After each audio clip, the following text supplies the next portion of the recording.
En Zambie, les étudiants défilent, brandissant des pancartes.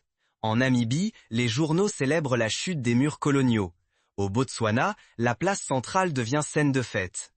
La nouvelle fait le tour du monde. Pourtant, l'émotion n'est pas qu'africaine. À Washington, l'inquiétude gronde. Et si, du jour au lendemain, l'Afrique effaçait d'un geste les lignes tracées à Berlin? Imaginez une aurore où la Namibie, la Zambie et le Botswana proclament ensemble l'abolition de leurs frontières. Plus besoin de passeport, uniquement une carte d'identité pour circuler librement sur 3 terres longtemps séparées par des traits venus d'ailleurs. Des émissaires américains s'envolent vers Lusaka, Windhoek et Gaborone. Officiellement, il s'agit de garantir la stabilité. Mais de quelle stabilité parle-t-on? Qui, vraiment, perd le contrôle aujourd'hui? Les peuples africains qui reprennent leur destin ou les anciennes puissances fondées sur ces frontières fragiles? Ce n'est pas un simple accord administratif. L'annonce déchaîne une euphorie populaire, un souffle de renaissance que rien ne semble pouvoir contenir. Partout, la foule se rassemble. Aux anciens postes frontières, des familles séparées depuis décennies se retrouvent. Des jeunes filment l'instant. Les réseaux sociaux explosent de joie. Pour comprendre la portée de ce séisme, il faut revenir à l'origine, au moment où ces frontières ont été imposées, loin des réalités africaines. Avant de saisir l'ampleur du présent, il faut revivre l'instant où tout a commencé. Retour sur la conférence qui a redessiné l'Afrique sans jamais l'écouter. Les frontières africaines, ce ne sont pas de simples traits sur une carte. Ce sont des cicatrices profondes, marquées par un partage brutal qui façonne encore, chaque jour, la vie de millions d'hommes et de femmes. L'enjeu est immense, la souveraineté d'un continent, la chance de réécrire son histoire, de restaurer la dignité collective. Mais si cette tentative échoue, la renaissance tant attendue pourrait s'effondrer et l'ombre de la dépendance coloniale s'étendre à nouveau. Remontons le temps. 1884-1885, la conférence de Berlin. Autour de la table, les puissances européennes. Aucune voix africaine, aucune consultation locale. L'Afrique est découpée en morceaux, comme on partage un gâteau, sans égard pour les peuples, les langues, les cultures ou les économies. Seule compte la rivalité entre empires. Quand vient l'indépendance, dans les années 1960, l'espoir renaît. Mais l'héritage colonial s'impose. Presque tous les nouveaux États africains conservent les frontières arbitraires de Berlin. Ce choix, dicté par la peur du chaos ou par la pression internationale, enferme chaque nation derrière ses lignes, bloque la coopération et affaiblit la voix du continent face au reste du monde. Année après année, les rêves d'unité s'étiolent. Les accords d'intégration restent des promesses sur le papier. La libre circulation n'est qu'un slogan, piégé dans les formalités et la crainte de l'autre. L'Afrique demeure morcelée, fragilisée, dépendante des intérêts extérieurs, incapable d'imposer ses conditions. Les conséquences sont immédiates, irréversibles. Un simple trait de plume sépare des familles entières, fracture des communautés qui vivaient côte à côte depuis des siècles. Des fleuves autrefois lieux d'échange deviennent des barrières. Les anciens réseaux de solidarité sont remplacés par la méfiance et l'isolement. Les économies locales sont transformées de force. Désormais, il faut exporter des matières premières vers l'Europe, quitte à négliger les besoins des populations. Pourtant, aujourd'hui, le vent tourne. Pour la première fois depuis des générations, 3 nations osent défier cet héritage. Leur décision pourrait bouleverser la destinée du continent. La Namibie, la Zambie et le Botswana décident d'abolir les frontières coloniales qui les séparent. Mais derrière ce geste historique, d'immenses défis et de nouveaux risques se dessinent déjà. Cette division, héritée d'une blessure coloniale jamais refermée, entrave toujours la construction d'une Afrique forte, solidaire, souveraine. Tant que ces frontières persistent, l'unité reste une chimère. Pour des millions d'Africains, la partition de Berlin n'est pas du passé, elle est la réalité du quotidien. Briser les chaînes, c'est aussi réveiller les gardiens de l'ordre ancien. Dès que la Namibie, la Zambie et le Botswana ont prononcé leur déclaration conjointe, c'est tout un continent qui a senti la terre trembler sous ses pieds. Ce n'était plus un rêve discret, mais l'affirmation éclatante d'une identité ressuscitée. Un geste qui exhume la solidarité africaine, trop souvent étouffée par les cendres du passé colonial. La portée symbolique de ce pacte dépasse la simple abolition des frontières. Les barrières dressées par la main étrangère se sont effondrées, ouvrant la voie à la libre circulation et à la renaissance d'une conscience collective. Pour la première fois, des lignes tracées à la règle sur des cartes étrangères s'effacent devant la volonté des peuples, offrant à la région le droit de réécrire sa propre histoire. Mais cette révolution n'est pas passée inaperçue. À peine la déclaration rendue publique, les États-Unis ont déclenché l'alerte diplomatique. En moins de 24 heures, des envoyés spéciaux se sont précipités vers Lusaka, Windhoek et Gaborone, orchestrant un ballet d'urgence rarement observé. L'Europe, quant à elle, exprimait ses inquiétudes d'une voix feutrée, redoutant la fin d'un ordre établi qui lui était favorable. Derrière les discours policés, une peur plus viscérale se dessine. Et si l'Occident perdait son accès privilégié au trésor du continent? Depuis des décennies, la stabilité invoquée par les anciennes puissances n'est qu'un masque dissimulant la crainte de voir leur contrôle sur les ressources africaines s'effriter. Matières premières, cuivre, uranium, diamants et énergie, l'Union régionale menace de bouleverser l'équilibre mondial. Pourtant, ce souffle d'espoir porte ses propres risques. La solidarité affichée sur les places publiques survivra-t-elle aux tempêtes économiques à venir? Les disparités commerciales, où la force relative de chaque pays pourrait rapidement creuser des failles, menacent d'affaiblir l'élan initial. Les pressions extérieures, sanctions, campagnes médiatiques, manipulations politiques, pourraient fissurer cette alliance encore fragile. En somme, le sort de cette révolution silencieuse dépendra de la capacité des peuples à défendre leur unité contre vents et marées. L'heure est venue. La Renaissance saura-t-elle résister aux forces qui cherchent à préserver l'ordre ancien? Alors que les regards du monde convergent vers l'Afrique australe, la moindre fissure devient une opportunité pour les adversaires de l'Union. Mais dans les rues de Lusaka, Windhoek et Gaborone, un autre récit commence à s'écrire. À chaque victoire symbolique répond la menace d'une désillusion. Si l'Union tient, elle pourrait ouvrir la voie à une Afrique forte, capable de s'imposer dans les négociations mondiales. Mais l'échec offrirait aux puissances étrangères une nouvelle occasion de diviser, d'enraciner une dépendance dont le continent tente désespérément de se libérer. Mais ce n'est qu'un premier souffle. Rapidement, l'effet domino s'enclenche. Les marchés s'animent, les entrepôts tournent à plein régime, et les investisseurs, africains comme étrangers, flairent des perspectives inédites. Les chefs d'entreprise évoquent intégration, synergie, promesses nouvelles. Les flux de marchandises explosent, les chaînes d'approvisionnement se réorganisent. À chaque conteneur qui traverse la frontière, un peu plus d'indépendance économique s'ancre. Sous le vacarme diplomatique, la vie quotidienne bascule déjà. À l'aube de cette décision, le changement se matérialise. Les camions franchissent désormais les anciennes frontières sans pot de vin, sans heure à attendre sous le soleil, sans fouilles humiliantes. Jadis, les transporteurs perdaient des journées entières à négocier documents et faveurs. Aujourd'hui, un simple passage suffit. Les coûts logistiques chutent, les délais fondent et la route du commerce se libère enfin des chaînes coloniales. Pourtant, l'impact va bien au-delà du commerce. Dans les villages frontaliers, des familles séparées depuis des générations se retrouvent pour des fêtes improvisées, des mariages, des funérailles. Des festivals éclatent, mêlant danse namibienne, chants ambiants, art botswanais. De jeunes créateurs dessinent une mémoire collective inédite. La réappropriation de l'histoire se joue dans la rue, la cuisine, sur les réseaux sociaux. On redécouvre des dialectes oubliés, on recolle les fragments d'une culture morcelée. Ce vent de liberté ne passe pas inaperçu. Aux abords, d'autres pays observent, intrigués, le Zimbabwe, l'Angola, l'Afrique du Sud. Dans les capitales voisines, on débat, on rêve, on s'inquiète. Faut-il suivre l'exemple? Faut-il s'ouvrir, briser les chaînes, risquer l'inconnu? Dans les cafés de Harare, les radios de Luanda, les universités de Pretoria, la rumeur enfle. Et si l'Afrique devenait, pour la première fois, maîtresse de ses frontières?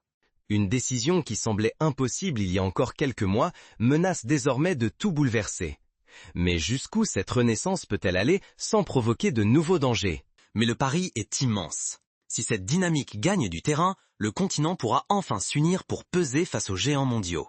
Sinon, le souffle de l'intégration risque de s'éteindre, écrasé par les divisions et la pression extérieure. L'histoire vacille sur un fil, rien n'est encore joué. L'indépendance ne se limite pas à des déclarations solennelles. Elle se grave dans les institutions, se façonne par la volonté partagée, s'ancre dans les alliances.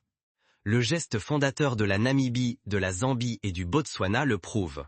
La souveraineté ne s'obtient ni par la supplication, ni par la patience passive, mais par une action collective, résolue et progressive.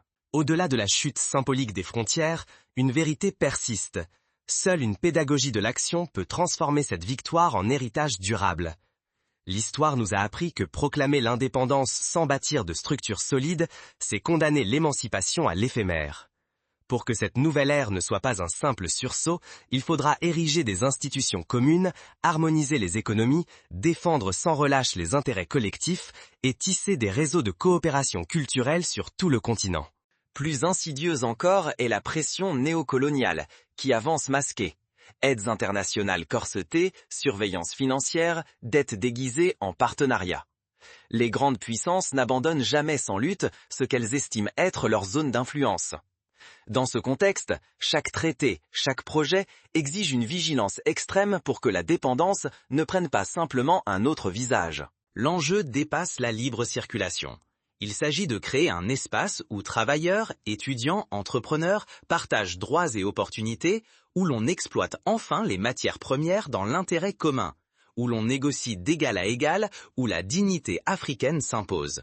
Mais le chemin, lui, reste miné. Les divisions internes, fruits parfois amers de décennies de domination coloniale, fragilisent la cohésion. Si les inégalités économiques et sociales persistent, elles risquent d'alimenter frustration et défiance, sapant l'élan de solidarité naissant. L'Afrique est-elle prête à écrire sa propre histoire? L'heure n'est plus aux hésitations ni à la demande de permission. Ensemble, il faut effacer les dernières cicatrices de Berlin. La clé, c'est le peuple. L'histoire ne s'écrit plus seulement dans le secret des palais, mais dans la vigilance citoyenne, la mobilisation transnationale, l'invention d'un récit africain autonome. Il faut cultiver l'esprit critique, dénoncer les compromissions, soutenir ceux qui œuvrent sincèrement pour l'unité. Internet et les réseaux sociaux sont devenus des armes puissantes. Ils amplifient la voix africaine, forgent une mémoire collective, résistent à l'effacement et à la manipulation de l'histoire. Mais chaque victoire s'accompagne de nouveaux défis. L'après-frontière exigera force et ingéniosité. La suite dépendra de la capacité des peuples à transformer le symbole en réalité tangible. L'Afrique tient entre ses mains une chance unique. Mais rater cette consolidation, c'est risquer le retour brutal à la dépendance, la confiscation du rêve d'unité, la perte de l'autonomie économique, la reproduction tragique des rapports de force coloniaux. La véritable indépendance ne se limite pas à l'ouverture des frontières. Elle commence avec la construction patiente de structures qui protègent, valorisent et unissent. Devant la carte léguée par l'histoire, la décision de la Namibie, de la Zambie et du Botswana dépasse le simple acte politique. C'est le refus de continuer à vivre selon des frontières imposées et l'affirmation d'une volonté de reprendre la maîtrise de leur destin. Ce choix n'est pas anodin. Il sonne comme une alerte à toute l'Afrique et au-delà pour affronter la réalité du moment. L'enjeu est colossal. Retrouver la liberté de circuler, renforcer le pouvoir de négociation sur les ressources, bâtir une économie qui profite aux populations, protéger la dignité et réimaginer une identité commune. Mais l'échec ouvrirait la porte à la répétition du passé, à une dépendance renouvelée, écrite par d'autres mains. Ici, il ne s'agit pas seulement de traverser un pont sans passeport ou de supprimer un poste frontière. Il s'agit de tester la capacité d'un continent entier à écrire son avenir, à rebâtir sa souveraineté, à convertir la solidarité en force tangible. Le temps n'est plus aux symboles vides ni aux promesses repoussées. L'histoire exige l'action collective, décidée, assumée. Il faut comprendre que la stabilité ne peut venir que de l'intérieur. Elle naît entre des peuples qui se reconnaissent frères, qui choisissent l'unité face aux pressions, qui refusent de laisser leur avenir dessiné à des milliers de kilomètres. Aujourd'hui, c'est ici que se joue le droit de devenir maître de sa trajectoire. La promesse de cette révolution tranquille n'existe que si chacun s'y engage. Elle commence dans les gestes quotidiens, se poursuit dans les choix économiques, dans la façon de défendre ses intérêts sur la scène mondiale. L'union ne sera ni simple, ni immédiate, mais elle sera impossible sans la volonté concrète de la bâtir ensemble. Ne laissons pas cette fenêtre historique se refermer. Ce n'est pas simplement une victoire sur des lignes tracées à l'encre, mais sur des décennies de soumission, d'isolement, d'attente. À l'échelle du continent, c'est l'occasion de forger un destin partagé, de redéfinir la place de l'Afrique dans le monde, non plus spectatrice, mais actrice de sa propre histoire. Pour comprendre toute la portée de cet événement, il faut s'arrêter sur des exemples concrets. Imaginez une femme d'affaires namibienne qui, autrefois, devait préparer son voyage commercial vers Lusaka des semaines à l'avance. Dossier à remplir, visa à obtenir, frais à avancer. Aujourd'hui, elle traverse la frontière en quelques minutes, rencontre ses homologues zambians, signe un contrat et repart dans la même journée. Son entreprise prospère, elle embauche, elle investit. Le quotidien de milliers de commerçants change du tout au tout. Moins de stress, plus d'opportunités, une économie enfin fluide. Dans les écoles rurales du Botswana, des enseignants venus de Namibie partagent désormais leurs méthodes pédagogiques sans crainte des barrières administratives. Les élèves découvrent d'autres accents, d'autres histoires, tissent des amitiés qui dépassent les anciennes frontières. Des universités créent des programmes conjoints, échanges d'étudiants, recherches partagées, laboratoires transfrontaliers. Un groupe d'étudiants botswanais organise même un concours d'innovation technologique ouvert aux jeunes des 3 pays. Des projets voient le jour, applications pour l'agriculture, plateformes pour la santé, outils pour la gestion de l'eau. L'intelligence collective prend forme. Sur le plan agricole, des coopératives émergent le long des anciens postes frontières. Les paysans mutualisent leurs ressources, échangent semences et savoir-faire. Là où autrefois la paperasse ralentissait tout, des marchés communs s'installent. Les récoltes circulent plus vite, les prix s'équilibrent, la sécurité alimentaire s'améliore. Un village zambien s'allie à une communauté namibienne pour irriguer ensemble leurs terres, partageant les coûts et les bénéfices. Ce sont des gestes simples, mais ils changent la vie. L'exemple de l'Union européenne résonne ici. Après la Seconde Guerre mondiale, l'Europe a choisi de s'unir plutôt que de s'affronter. La suppression des frontières entre la France, l'Allemagne et l'Italie a permis la naissance du marché unique, la libre circulation des personnes, des biens et des idées. En quelques décennies, d'anciens ennemis sont devenus partenaires. La prospérité a doublé, les conflits se sont raréfiés. L'Afrique peut s'inspirer de cette trajectoire, tout en évitant les pièges d'une uniformisation forcée. Autre parallèle fort, l'ASEAN, en Asie du Sud-Est. Le Vietnam, la Thaïlande, l'Indonésie et leurs voisins ont misé sur la coopération régionale pour peser face à la Chine et aux États-Unis. Ils ont harmonisé leurs normes, ouvert leurs marchés, lancé des projets d'infrastructures communs. Malgré des différences culturelles et économiques, ils ont bâti des outils de résolution de conflits, des mécanismes de financement solidaire, une plateforme d'innovation. L'Afrique australe peut suivre cette voie, créer ses propres institutions, ses propres règles, à partir de ses réalités. Concrètement, la réussite de l'union namibienne-zambienne-botswanaise dépendra de plusieurs étapes clés. Premièrement, il faudra établir des accords douaniers solides pour éviter le dumping et la concurrence déloyale. Deuxièmement, harmoniser les politiques éducatives et sanitaires, permettre aux citoyens de bénéficier des mêmes droits où qu'ils se trouvent. Troisièmement, sécuriser les frontières extérieures afin de garantir la stabilité et de prévenir la criminalité transnationale. Enfin, il sera vital d'inclure la société civile dans chaque décision. Syndicats, associations, communautés locales doivent être entendus. Quels sont les risques ?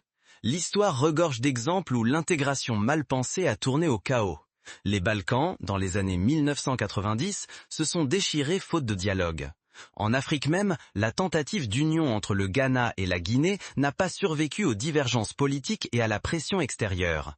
Le succès dépendra donc de la capacité à accepter les différences, à négocier sans arrogance, à bâtir pas à pas une confiance mutuelle. Pour soutenir cette dynamique, des solutions concrètes existent. Instaurer un passeport régional, comme l'a fait la CEDEAO, facilitera les mobilités. Créer un fonds d'investissement commun, alimenté par une petite taxe sur les exportations de matières premières, donnera les moyens de financer les infrastructures et les services publics. Lancer des concours de start-up transfrontalières stimulera l'innovation et l'entrepreneuriat. Développer des médias régionaux, diffusant en plusieurs langues, renforcera la connaissance mutuelle et la lutte contre la désinformation. Dans le quotidien, chaque citoyen a un rôle à jouer. Organiser des festivals culturels, des compétitions sportives, des échanges scolaires, autant d'occasions de tisser des liens. Soutenir les produits locaux, valoriser les langues régionales, raconter l'histoire commune. Autant de gestes pour consolider l'identité partagée. Les gouvernements, de leur côté, doivent garantir la transparence, lutter contre la corruption, associer la jeunesse aux décisions. L'unité ne se décrète pas, elle se construit, jour après jour, dans la confiance et le respect. Alors, la question demeure, et si, cette fois-ci, l'Afrique ne laissait pas passer sa chance? Comment transformer ce rêve d'unité en réalité vécue? La réponse appartient à chaque génération, à chaque village, à chaque voix qui refuse le silence de l'histoire imposée. Enfin, l'Afrique peut transformer ce moment fondateur en un mouvement de fond. Inviter d'autres pays à rejoindre l'Alliance, étape par étape, sans brûler les étapes ni imposer un modèle unique. Favoriser les coopérations thématiques, énergie renouvelable, gestion de l'eau, cybersécurité, éducation numérique. S'appuyer sur l'Union africaine pour créer un cadre légal et politique solide, arbitre des différends et garant des droits fondamentaux. L'histoire retiendra peut-être ce matin où 3 nations ont osé effacer la partition de Berlin. Mais ce ne sera qu'un début, si chacun, du chef d'État à l'habitant anonyme, prend sa part de responsabilité. Le chemin sera long, semé d'embûches, mais il offre à l'Afrique la chance unique de s'émanciper des chaînes du passé. Le monde observe, parfois inquiet, parfois admiratif. À l'Afrique de prouver que sa renaissance sera durable, inclusive et portée par la force tranquille de ses peuples. C'est le moment de bâtir, de relier, d'inventer.